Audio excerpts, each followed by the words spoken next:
Hello everyone, स्वागत है आपका आज की क्लास में। और आज हम फिर क्रैश कोर्स के सेगमेंट में लेके आए हैं आपके लिए इलेक्ट्रिसिटी यानी विद्युत का चैप्टर। ठीक है, इलेक्ट्रिसिटी यानी विद्युत का चैप्टर, जिसमें हम इलेक्ट्रिसिटी से जुड़े ढेर सारे प्रश्नों को व्याख्या सहित हल करेंगे। ठीक है, इलेक्ट्रिसिटी के क्वेश्चंस को हम हल करेंगे। तो ओके, आइए बिना देर किए आज की क्लास का शुभारंभ करते हैं। ठीक है, फटाफट बिना देर किए फटाफट चलेंगे बच्चों।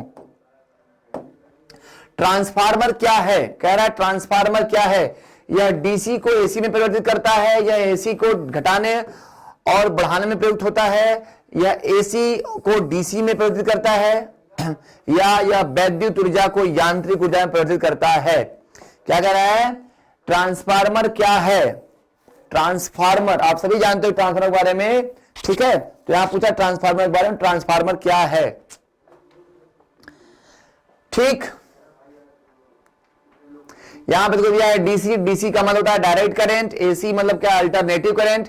यह होती है दिष्ट धारा, यह होती है प्रत्यावर्ती धारा। ठीक है, एक है दिष्ट धारा और एक है प्रत्यावर्ती धारा। ठीक है, चलो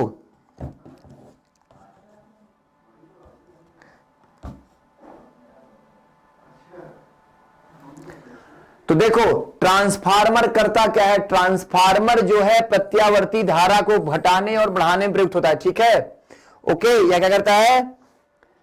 यह एसी वोल्टता को घटाने और बढ़ाने में प्रयुक्त होता है, यानी प्रत्यावर्ती धारा को घटाने और बढ़ाने में प्रयुक्त किया जाता है। ओके, चलो नेक्स्ट क्वेश्चन। प्रत्यावर्ती धारा को दिष्ट धारा में बदला जाता है। देखिए यहां पे क्या दिया है, एसी को डीसी में बदला जाता है ट्रांसफार्मर द्वारा, डायनेमो द्वारा, दोलक द्वारा या दिष्टकारी द्वारा। बोलो, प्रत्यावर्ती धारा को दिष्ट धारा में बदला जाता है। ठीक है,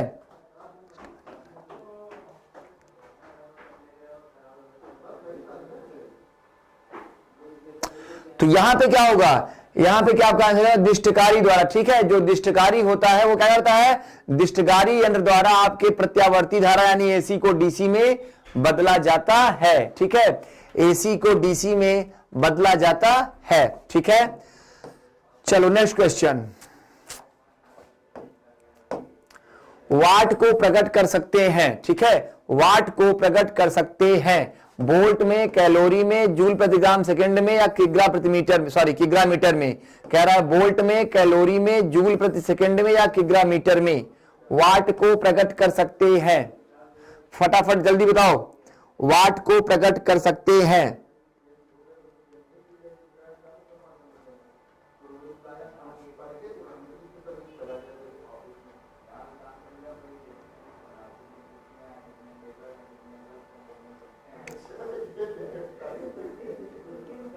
ठीक है,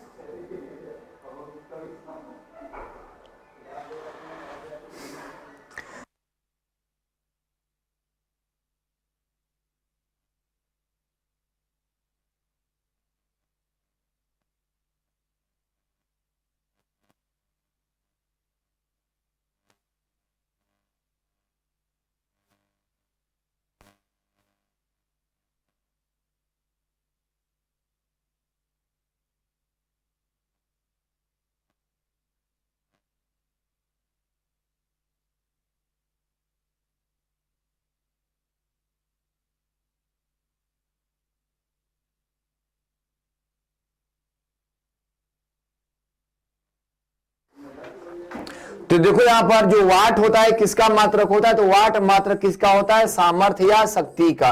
किसका मात्रक होता है? सामर्थ्य या शक्ति का।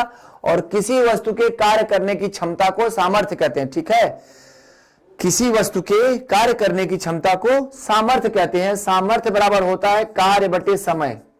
सामर्थ्य बराबर कार्य बटे समय होता है। और कार्य यानी W, समय यानी T, यानी P बराबर W बटे T। ठीक है, W बटे T यही फार्मूला है। और इसी को क्या बोलते हैं हम लोग? वाट कहते हैं। और वाट को हम कैलोरी में नहीं को शो कर सकते हैं, जूल प्रति सेकंड में नहीं शो कर सकते हैं। किस में शो कर सकते हैं? वोल्ट में शो कर सकते हैं। ठीक है, वाट को हम वोल्ट में प्रकट कर सकते हैं। ठीक है,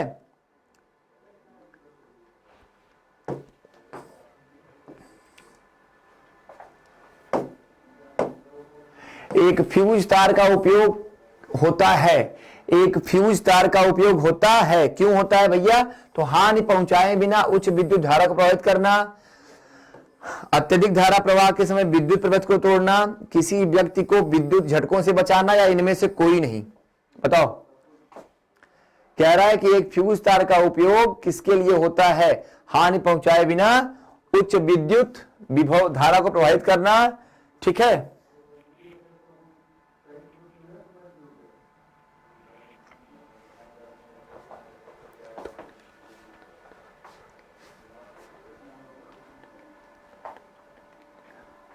तो ये किसके लिए होगा? एक फ्यूज का तार तो अत्यधिक धारा प्रवाह के समय विद्युत परिपथ को तोड़ने के लिए। ठीक है, अत्यधिक धारा प्रवाह के लिए समय, अत्यधिक धारा प्रवाह के समय विद्युत परिपथ को तोड़ने के लिए किसका होता है? विद्युत फ्यूज का प्रयोग किया जाता है, यानी फ्यूज वायर का। ठीक है, ओके। चलो,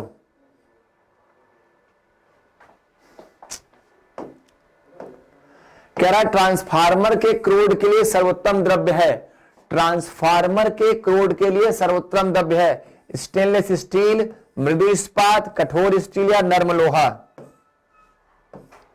बोलो। ट्रांसफार्मर के क्रोड के लिए सर्वोत्तम द्रव्य क्या होता है?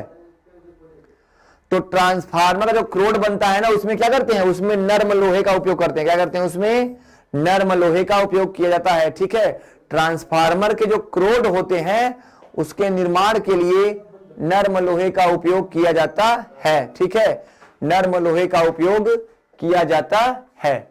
ठीक है, चलो।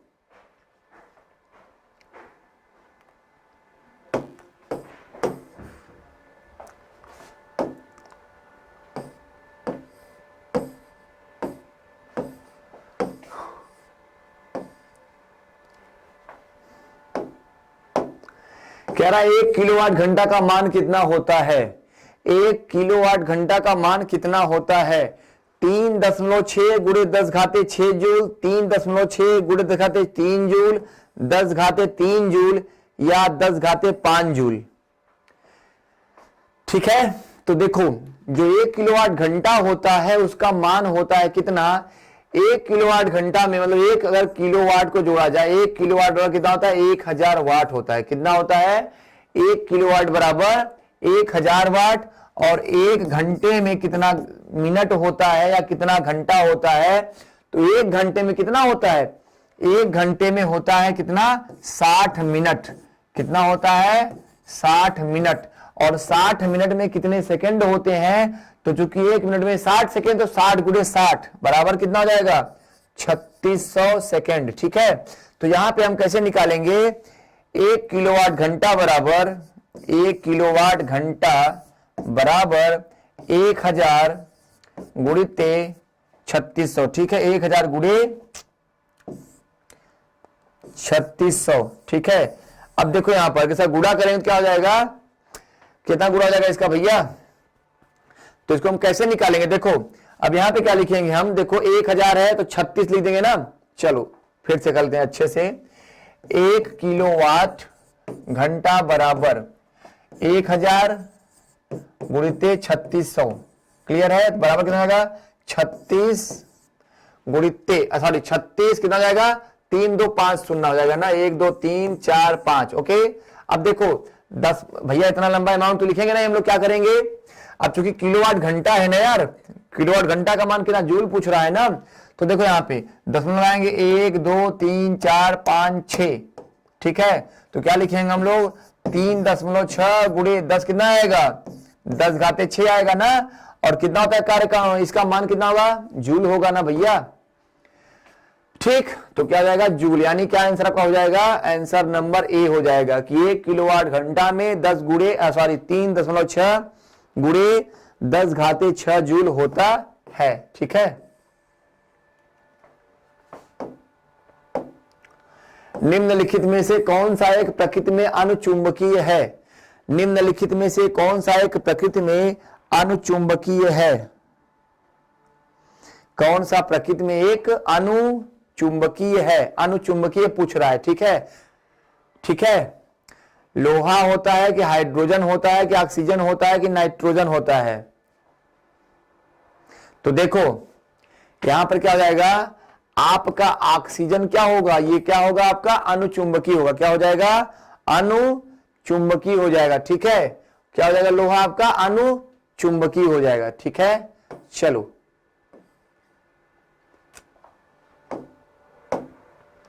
यांत्रिक ऊर्जा को विद्युत ऊर्जा में परिवर्तित करता है, यांत्रिक ऊर्जा को विद्युत ऊर्जा में परिवर्तित करता है विद्युत मोटर, विद्युत इस्त्री, सीसा संचालन, या आपका विद्युत जनित यानी क्या, विद्युत जनित यानी इलेक्ट्रिक जनरेटर।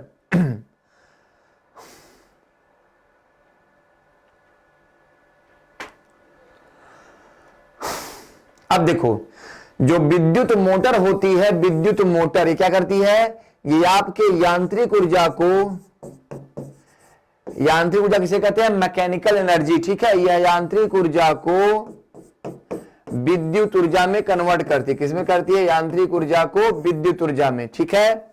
विद्युत से करेगी, यह भी करेगी, विद्युत ऊर्जा को कन्वर्ट करेगी किसमें, किसमें करेगी, यही यांत्रिक भाई प्रेस करेंगे ना हम लोग।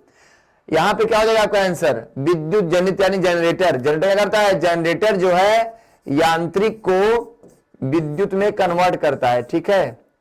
यांत्रिक को विद्युत में कन्वर्ट करता है, ठीक है, इलेक्ट्रिक जनरेटर, ठीक है।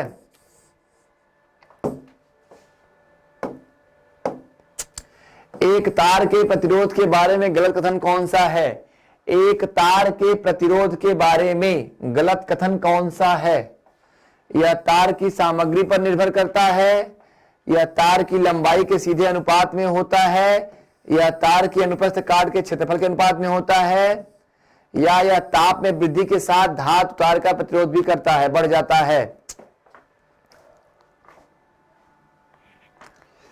कह रहा है कि एक तार के प्रतिरोध के बारे में गलत कथन कौन सा है। देखो जो तार का प्रतिरोध होता है क्या करता है, वह तार की लंबाई के सीधे अनुपात में होता है, ठीक है, ठीक है।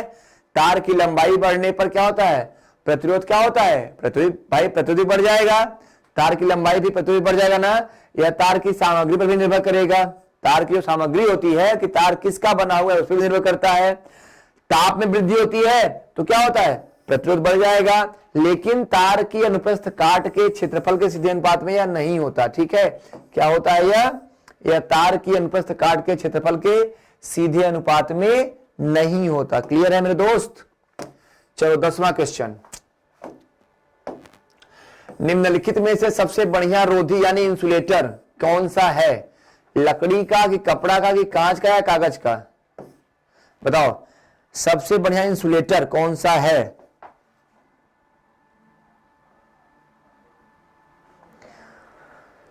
तो जो सबसे बड़े इंसुलेटर होते हैं, आप ध्यान रखो, सबसे बढ़िया इंसुलेटर क्या होते हैं, इंसुलेटर देखे होंगे ना, जो कि जिसमें क्या है, जिसमें विद्युत क्या है, ये क्या होते हैं, विद्युत उसमें प्रवाहित नहीं हो पाते, सुचालक नहीं होते ये, ठीक है। तो इंसुलेटर किसके होते हैं, सबसे बढ़िया कांच के होते हैं। क्या होते हैं, सबसे बढ़िया जो इंसुलेटर, इसमें इनमें से कौन सा है, तो इनमें से कांच का है, ठीक है। इनमें से क्या हो जाएगा आपका, कांच हो जाएगा, ठीक है। चलो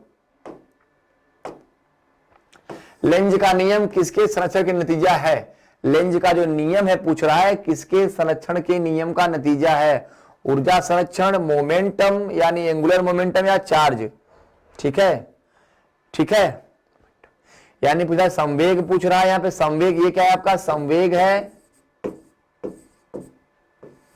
और ये क्या है आपका कोणीय संवेग है,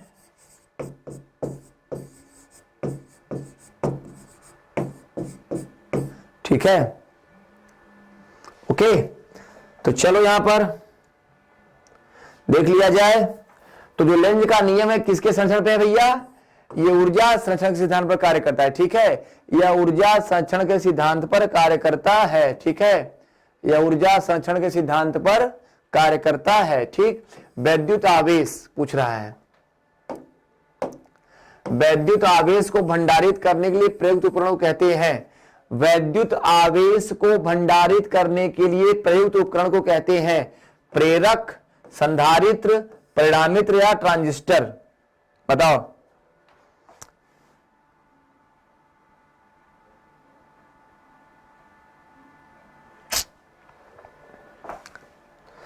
तो यहां पे क्या होता है, आपका आंसर क्या हो जाएगा, संधारित्र हो जाएगा। क्या हो जाएगा आपका आंसर, संधारित्र हो जाएगा। ठीक है, क्या हो जाएगा आपका आंसर, संधारित्र हो जाएगा। ठीक है, चलो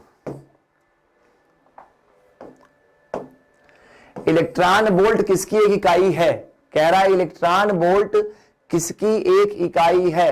ऊर्जा की इकाई होती है, या विभवांतर की इकाई होती है, कि आवेश की इकाई होती है, या चार्ज टू मास की इकाई होती है। ठीक है, चार्ज टू मास। ठीक है, तो इलेक्ट्रॉन वोल्ट किसकी इकाई होती है,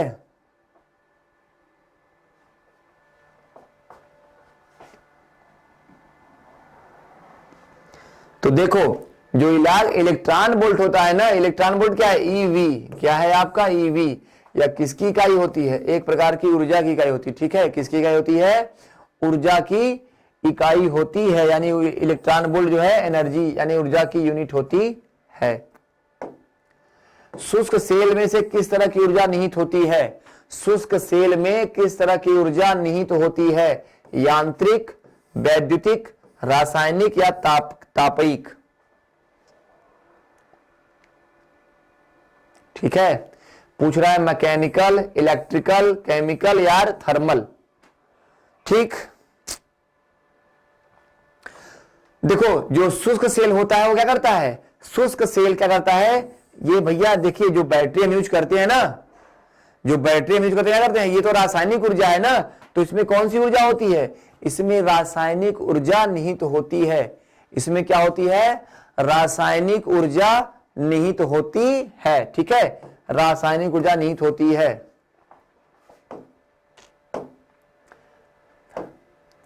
एक विद्युत लैंप का फिलामेंट श्वेत तप्त हो जाता है, कैसा होता है, श्वेत तप्त हो जाता है, परंतु फिलामेंट को थामे रखने वाली तार का अगला सिरा मात्र थोड़ा सा गर्म है, क्योंकि देखो विद्युत लैंप का फिलामेंट है वो बिल्कुल गर्म हो जाता है। ठीक है, लेकिन जो फिलामेंट को थामे रखने वाली जो तार है उसका अगला सिरा क्या है, थोड़ा सा गर्म है। इसका कारण क्या है, इससे होकर थोड़ी सी धारा प्रवाहित होती है, या इसका प्रतिरोध काफी कम होता है, इसका गलनांक काफी अधिक होता है, या काले लोहे के बने होते हैं।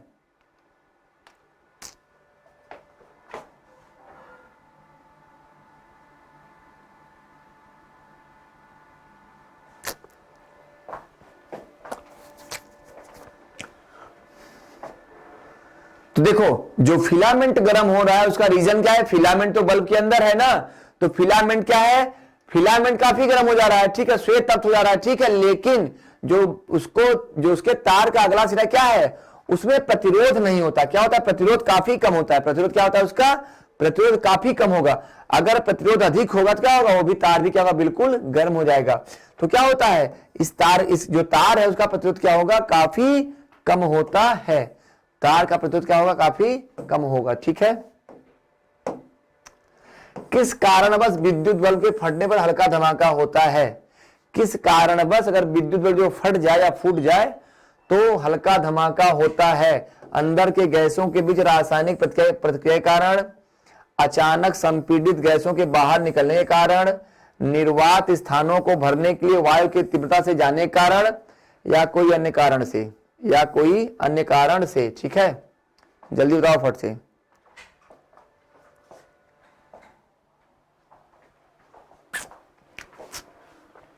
तो देखो इसका रीजन क्या है,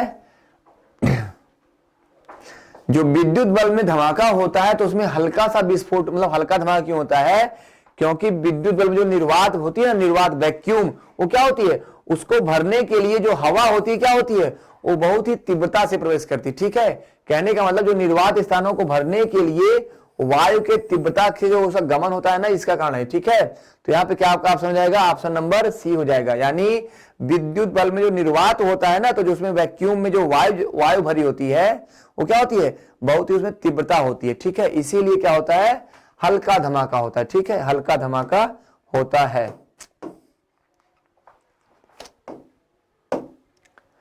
सामान्यतः नाइक्रोम का उपयोग होता है, सामान्यतः नाइक्रोम का उपयोग होता है लैंप की तंतु में, ऊष्मक की कुंडली में, ट्रांसफार्मर की बाइंडिंग में, या बैटरियों के संयोजन में।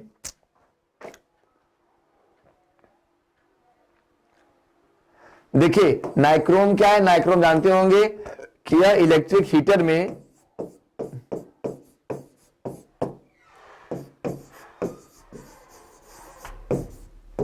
यह क्या है, यह इलेक्ट्रिक हीटर में क्या करता है, यह ऊष्मक की कुंडली में उपयोग होता है। कहां पे, ऊष्मक की कुंडली में, ठीक है, यह ऊष्मक की कुंडली में उपयोग होता है। क्लियर है, माने ऊष्मक क्या है, ऊष्मक मतलब क्या, गर्मी वाले पदार्थ होते हैं। ऊष्मक क्या है, जो पदार्थ ऊष्मा उत्पन्न करते हैं ना, तो उसमें क्या होता है, उसकी कुंडली में उपयोग किया जाता है। कौन, नाइक्रोम। क्लियर है, चलो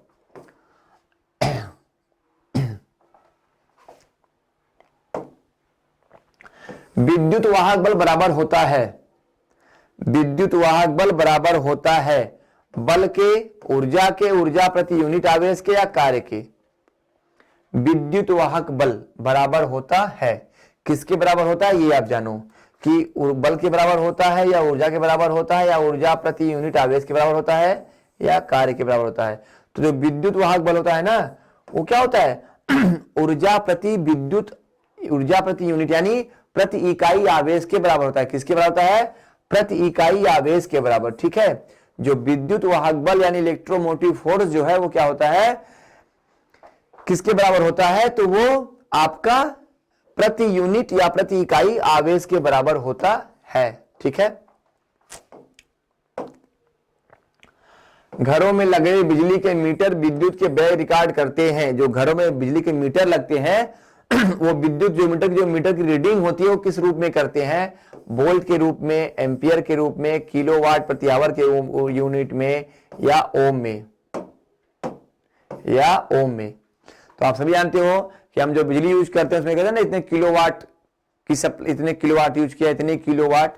तो ये क्या है आपका, हम किस में करते हैं, किलोवाट घंटा में यूज करते हैं। ठीक है, ओम क्या है, ओम आपका प्रतिरोध का मात्रक है, एम्पियर क्या है, ये धारा का मात्रक है, वोल्ट क्या है, विभवांतर का मात्रक है। ठीक है, यहाँ पे तीनों मात्रक है, लेकिन जो किलोवाट घंटा क्या है, यह विद्युत का जो मीटर होता है ना उसकी रीडिंग जो होती है वो किलोवाट घंटा में होती है। ठीक है, किलोवाट घंटा में होती है।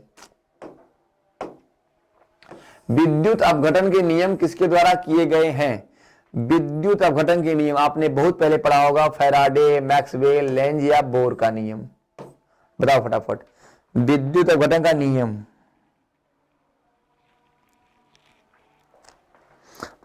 विद्युत अपघटन का नियम।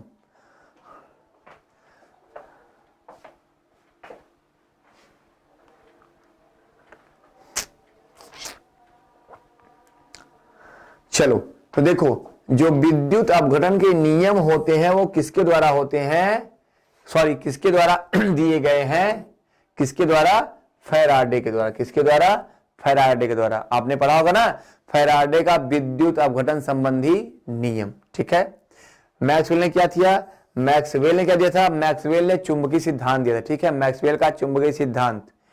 लेंज क्या दिया था, लेंज ने ऊर्जा संरक्षण के ऊपर नियम दिया था। लेंज ने क्या दिया था, लेंज ने ऊर्जा संरक्षण सिद्धांत के ऊपर नियम दिया था। और बोर को आप जानते ही हैं कि नील्स बोर ने क्या दिया था, इन्होंने क्या किया था, इन्होंने जो परमाणुओं का है ना, परमाणु के बारे में सिद्धांत दिया था। ठीक है, बोर का परमाणुवाद आपने पढ़ा होगा, बोर का परमाणुवाद आपने पढ़ा होगा ना, KLMN, ये पढ़ा है नहीं, तो इसी के बारे में कहा था बोर ने। ठीक है, इन्होंने कहा था क्या, किसी परमाणु में क्या होते हैं, कोष होते हैं और उन कोषों के उपकोष होते हैं। ठीक है, तो यहां पे क्या है, विद्युत अपघटन के नियम किसने दिए थे, तो विद्युत अपघटन नियम फैराडे ने दिए थे। ठीक है, चलो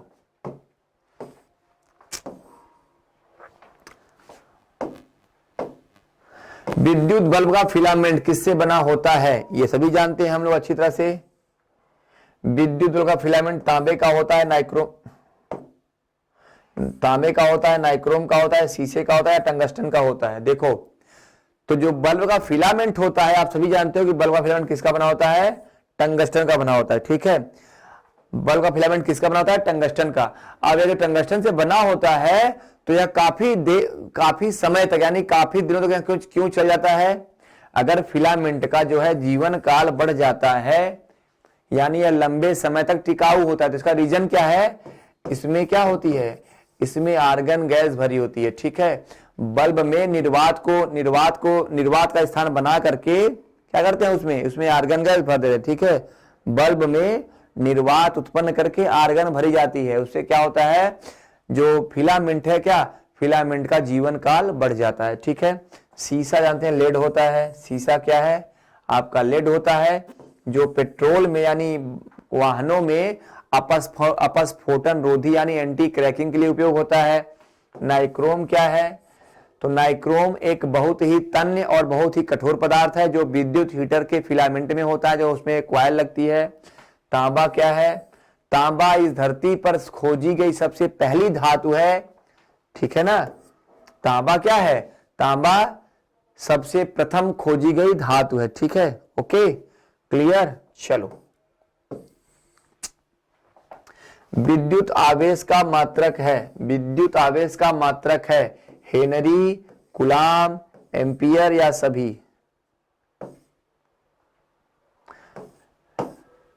कह रहा है विद्युत आवेश का मात्रक है, तो आप सभी जानते हो कि आवेश का मात्रक क्या होता है, आवेश का मात्रक क्या होता है, तो आवेश का मात्रक कूलाम होता है। क्या होता है आवेश का मात्रक, आवेश का मात्रक कूलाम होता है।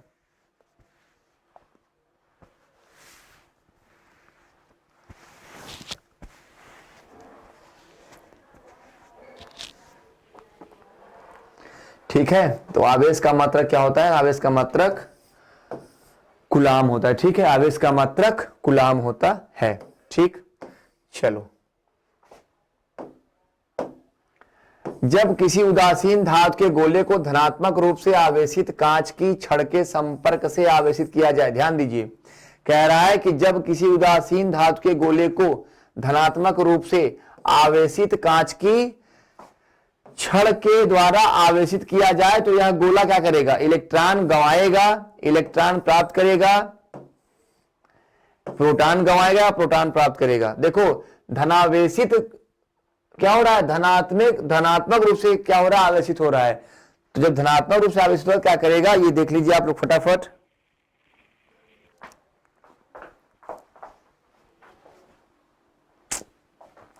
सीधी सी बात है, जब ये धनात्मक रूप से चार्ज होगा तो क्या करेगा, इलेक्ट्रॉन क्या करेगा, इलेक्ट्रॉन गंवाएगा। क्यों, इलेक्ट्रॉन करेगा गंवाएगा। ठीक है, क्लियर है, क्योंकि जो है होते हैं ना धन इलेक्ट्रोड और ऋण इलेक्ट्रोड, तो जब किसी उदासीन धातु के गोले को धनात्मक रूप से आवेशित किया जाएगा तो क्या करेगा, यह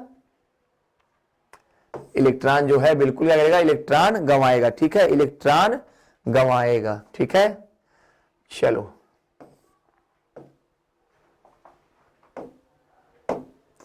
शुष्क सेल में कार्बन की छड़ कार्य करती है। शुष्क सेल, शुष्क सेल में कार्बन की छड़ कार्य करती है, एनोड का, कैथोड का, दोनों का या कोई नहीं। शुष्क सेल में कार्बन की छड़ क्या कार्य करती है,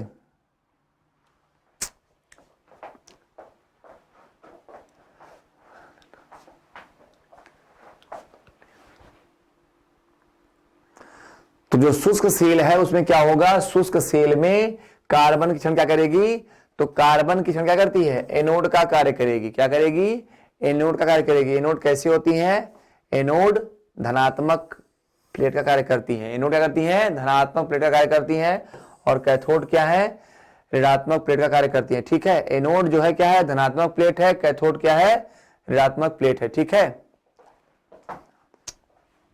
ठीक, तो शुष्क सेल में कार्बन की छड़ क्या कार्य करती है, एनोड का कार्य करती है। ठीक है, क्या कार्य करती है, एनोड का कार्य करती है। चलो, स्थिर वैद्युत अवक्षेपित का प्रयोग किसे नियंत्रित करने के लिए किया जाता है, स्थिर वैद्युत अवक्षेपित का प्रयोग किसे नियंत्रित करने के लिए किया जाता है, पूछ रहा है रासायनिक प्रदूषक के रूप में, रेडियो सक्रिय प्रदूषक के रूप में, जल प्रदूषक के रूप में या वायु प्रदूषक के रूप में। ठीक है, यहां पे ध्यान दो, क्या पूछ रहा है आपसे कि स्थिर वैद्युत अवक्षेपित का प्रयोग किसे नियंत्रित करने के लिए किया जाता है, रासायनिक प्रदूषक, रेडियो सक्रिय प्रदूषक, जल प्रदूषक या वायु प्रदूषक।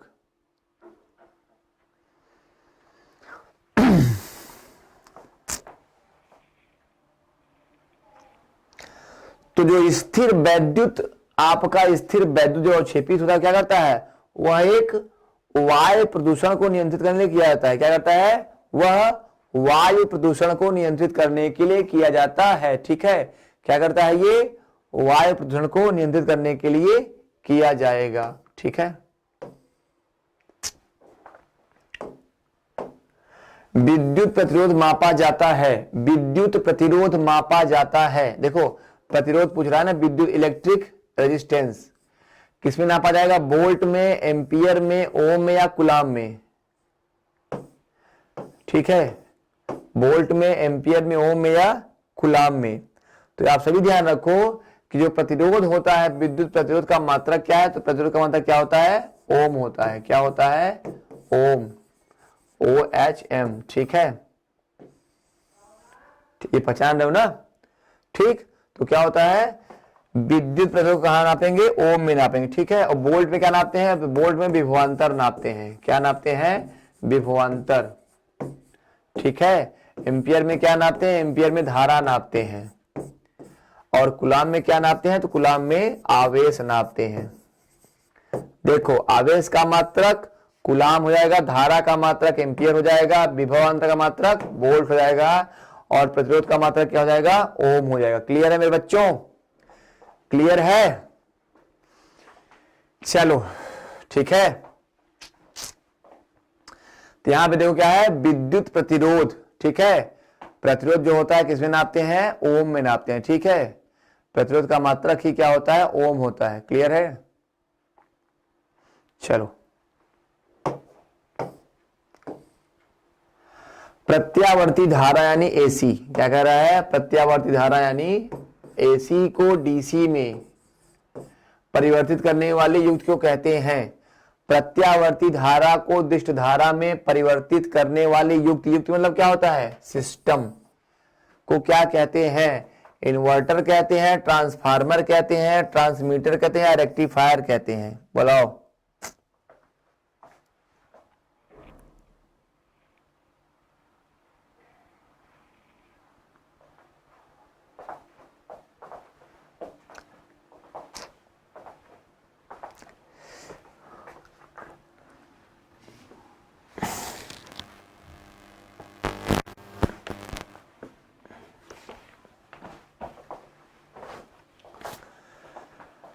प्रत्यावर्ती धारा को दिष्ट धारा में परिवर्तित करने वाले मतलब उसका युक्ति को क्या कहते हैं? ठीक है, जो आपका उपकरण होता है उसको क्या बोलते हैं? तो प्रत्यावर्ती धारा को दिष्ट धारा में कौन कन्वर्ट करता है? आपका रेक्टिफायर करता है। क्या करता है? आपका रेक्टिफायर करता है। ठीक है, ये क्या करेगा? रेक्टिफायर जो है एसी को डीसी में कन्वर्ट करता है। ठीक है, ओके। चलो,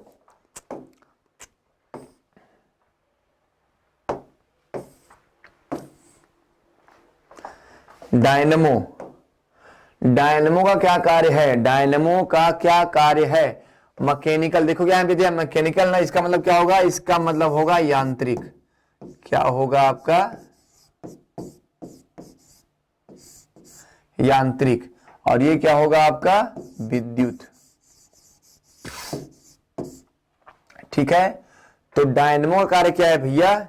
मैकेनिकल यानी यांत्रिक ऊर्जा को इलेक्ट्रिकल यानी विद्युत ऊर्जा में परिवर्तित करना, इलेक्ट्रिकल ऊर्जा को मैकेनिकल में परिवर्तित करना, उच्च विभव उत्पन्न करने वाला यंत्र है या यह निम्न विभव उत्पन्न करने वाला यंत्र है।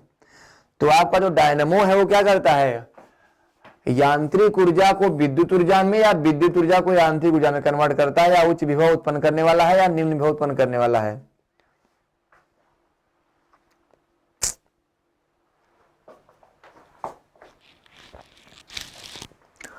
तो आप सभी जानते हो कि जो डायनमो होता है वो क्या करता है? डायनमो जो है क्या करता है? यांत्रिक ऊर्जा को विद्युत ऊर्जा में कन्वर्ट करता है। ठीक है, क्या करेगा डायनमो? डायनमो क्या करेगा? विद्युत ऊर्जा यांत्रिक ऊर्जा को विद्युत ऊर्जा में कन्वर्ट करेगा। क्लियर है? ठीक है, और यहां पे क्या है? इलेक्ट्रिक ऊर्जा को मैकेनिकल ऊर्जा में करने के बाद अगर बात आए तो कौन होगा? यहां पे विद्युत मोटर आ जाएगी। क्या हो जाएगा? विद्युत मोटर। यानी ध्यान दीजिएगा, जो विद्युत मोटर होती है वो क्या करेगी? वो विद्युत ऊर्जा को यांत्रिक ऊर्जा में परिवर्तित करेगी, और जो डायनमो होता है वो यांत्रिक ऊर्जा को विद्युत ऊर्जा में कन्वर्ट करता है। ठीक है, देखो कैसे, यहां पे हम लिखेंगे विद्युत ऊर्जा और यहां पे लिखेंगे हम यांत्रिक ऊर्जा। ठीक है, यहां पे लिखेंगे हम यहां पे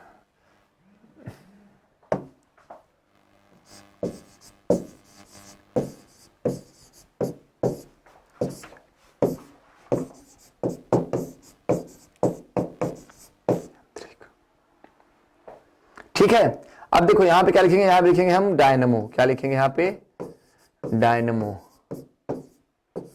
और यहां पे लिखेंगे मोटर। ठीक, अब देखो जो मोटर होगी, मोटर ये इसको इसमें कन्वर्ट करेगी और जो डायनमो क्या होगा, इसको इसमें कन्वर्ट करेगा। क्लियर हो गया? ध्यान रखना, कभी कभी बहुत कंफ्यूजन होता है। मोटर विद्युत से यांत्रिक और डायनमो यांत्रिक से विद्युत। क्लियर हो गया? क्लियर हो गया ना? ठीक है, चलो नेक्स्ट क्वेश्चन।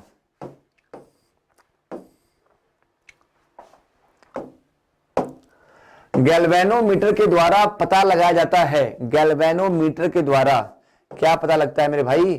प्रतिरोध, ऊर्जा, धारा या ताप। गैल्वेनोमीटर के द्वारा किसका पता लगाया जाता है? देखो, तो जो गैल्वेनोमीटर होता है ना, गैल्वेनोमीटर वो क्या करता है? गैल्वेनोमीटर आपकी धारा के बारे में पता लगाता है। किसके बारे में? धारा के बारे में। ठीक है, किसके बारे में? धारा का। ठीक है, धारा का मात्रक क्या होता है? धारा का मात्रक होता है एम्पियर। ताप का मात्रक क्या होता है? केल्विन। ऊर्जा का मात्रक क्या होता है? जूल। और प्रतिरोध का मात्रक क्या होता है? ओम। ठीक है, तो यहां पे जो गैल्वेनोमीटर क्या करता है, वो धारा के बारे में पता लगाता है, यानी धारा का मान ज्ञात करता है। ठीक है, विद्युत उपकरणों में अर्थ का उपयोग क्या होता है? अर्थ देते ना, कहते नहीं अर्थ वायर है, तो कह रहा है कि विद्युत जो उपकरण होते हैं उसमें अर्थ का उपयोग क्या होता है? खर्च को कम करने के लिए उपकरण 3 फेज का काम करते हैं, सुरक्षा के लिए या फ्यूज के लिए, या फ्यूज के लिए। तो जो विद्युत उपकरण में जो अर्थ लगते हैं वो क्या करते हैं? आप ध्यान रखो, अर्थ क्यों लगता है? अर्थ इसलिए लगता है ना, ताकि इसके लिए, ताकि सुरक्षा के लिए। किसके लिए? सुरक्षा के लिए। तो जो विद्युत उपकरणों में जो अर्थ लगते हैं वो क्या करते हैं? सुरक्षा के कार्य में आते हैं। ठीक है, सुरक्षा के लिए वो लगाए जाते हैं। ठीक है, चलो क्वेश्चन नंबर 31। प्रत्यावर्ती धारा किसके लिए उपयुक्त नहीं है? प्रत्यावर्ती धारा किसके लिए उपयुक्त नहीं है? स्टोरेज बैटरी को चार्ज करने हेतु, इलेक्ट्रिक मोटर चलाने हेतु, विद्युत शक्ति संचारण हेतु या इलेक्ट्रिक टोस्टर को गर्म करने हेतु। ठीक है, कह रहा है कि जो प्रत्यावर्ती धारा यानी जो अल्टरनेटिव करंट है वो किसके लिए उपयुक्त नहीं है? स्टोरेज बैटरी को चार्ज नहीं कर पाएगी, कि इलेक्ट्रिक मोटर चला नहीं पाएगी, कि विद्युत शक्ति के संचारण हेतु या इलेक्ट्रिक टोस्टर को गर्म करने हेतु।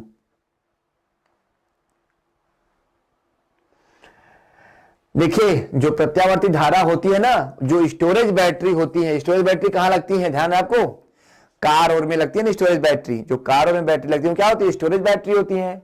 ठीक है, तो जो प्रत्यावर्ती धारा होती है या स्टोरेज बैटरी को चार्ज करने के लिए क्या होती है? बहुत ही अच्छी नहीं होती। ठीक है, तो यह क्या होती है? स्टोरेज बैटरी को चार्ज करने के लिए उपयुक्त नहीं होती। ठीक है, उपयुक्त नहीं होती। चलो क्वेश्चन नंबर 32। निम्न में से कौन विद्युत अचुंबकीय है? कैसा है? अचुंबकीय है। निकिल है, निकिल है कि कोबाल्ट है या क्रोमियम है या तांबा? निम्नलिखित में कौन सा विद्युत अचुंबकीय है?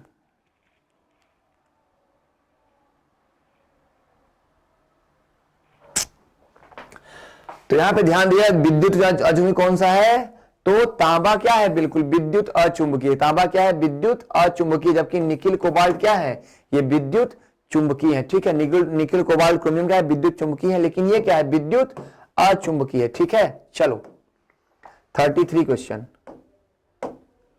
बिजली के उच्च वोल्टता वाले तार पर बैठे पक्षी को विद्युत मारण नहीं होता, क्योंकि क्या पूछ रहा है आपसे?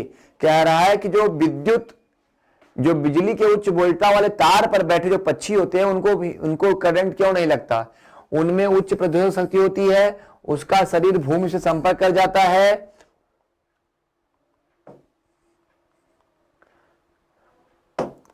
वह विद्युत धारा के प्रवाह के लिए सममित पथ नहीं बनाता है और उसके पैर सुविद्युतरोधी होते हैं।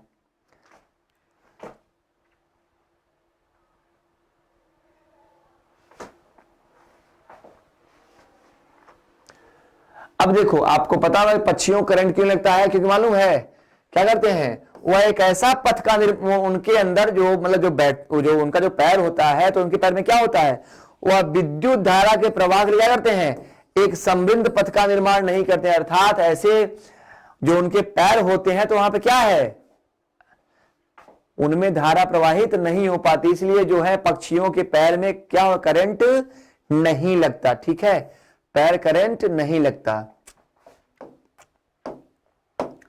ट्रांजिस्टर बनाने के लिए सर्वाधिक प्रयुक्त पदार्थ है, ट्रांजिस्टर बनाने के लिए सर्वाधिक प्रयुक्त पदार्थ है एल्यूमिनियम, सिलिकॉन, तांबा या चांदी। एल्यूमिनियम, सिलिकॉन, तांबा या चांदी। तो देखो, जो ट्रांजिस्टर बनते हैं ना, उसके लिए सर्वाधिक प्रयुक्त कौन होता है, तो उसके लिए सिलिकॉन सबसे बेस्ट कौन सा है, सिलिकॉन होता है। ठीक है, ट्रांजिस्टर में बनाने के लिए कौन प्रयुक्त होता है, तो सिलिकॉन। ठीक है, ओके।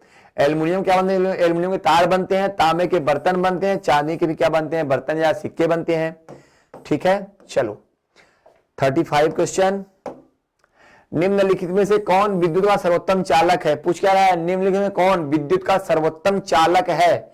माइका यानी अभ्रक, तांबा, सोना और चांदी। माइका मतलब अभ्रक होता है, सोना और चांदी। ठीक है, चलो फटाफट देखो इसको, क्या पूछ रहा है आपसे कि निम्नलिखित में से कौन विद्युत का सर्वोत्तम चालक है। ओके, कौन विद्युत का सर्वोत्तम चालक है? तो देखो, माइका यानी क्या होता है, माइका यानी अभ्रक होता है। अभ्रक जो है क्या है, विद्युत का कुचालक है। क्या है अभ्रक? अभ्रक जो है विद्युत का कुचालक है। इसीलिए आप देखते होंगे कि इसीलिए अभ्रक को क्या करते हैं, किचन यूटेंसिल, मतलब जो यूटेंसिल्स होते हैं ना, जो खाने पीने के बर्तन होते हैं, जो उपकरण होते हैं, उनमें प्रयोग किया जाता है। तांबा, ये तो भाई क्या बना, तांबे के सिक्के उक्के बनते हैं, तांबे के धातु में बर्तन बनते हैं। तो यहां पे क्या है, सबसे सर्वोत्तम चालक कौन है, आपका चांदी है। क्या है, विद्युत का सबसे सर्वोत्तम चालक कौन सा है, चांदी है। मैंने आपको पढ़ाया है भी है कि चांदी क्या है, विद्युत का सर्वोत्तम चालक है। ठीक है, और शीशा क्या है, शीशा जो है निम्नतम। ठीक है, तो विद्युत का सर्वोत्तम चालक कौन सा है, वो चांदी है। ठीक है, चांदी। चलो आज यहीं तक क्वेश्चन खत्म हो गए हमारे। ओके, तो आज हमने फिजिक्स के इलेक्ट्रिसिटी के क्वेश्चन आपको कराए। ठीक है, हमने क्या करा आपको, फिजिक्स के इलेक्ट्रिसिटी पार्ट के क्वेश्चन हमने आपको करवाए, जिसमें हमने आपको 35 एकदम धमाकेदार प्रश्नों को हल करवाया। ठीक है, तो साथियों मिलते हैं फिर से भौतिक विज्ञान, रसायन विज्ञान, जीव विज्ञान के नए प्रश्नों के साथ आपके साथ एक नए सेशन में मिलते हैं कल। आपसे लेते हैं आज आपसे विदा, मिलते हैं कल। कल तक के लिए आप सभी को बहुत बहुत धन्यवाद। बाय बाय, नमस्ते, टाटा।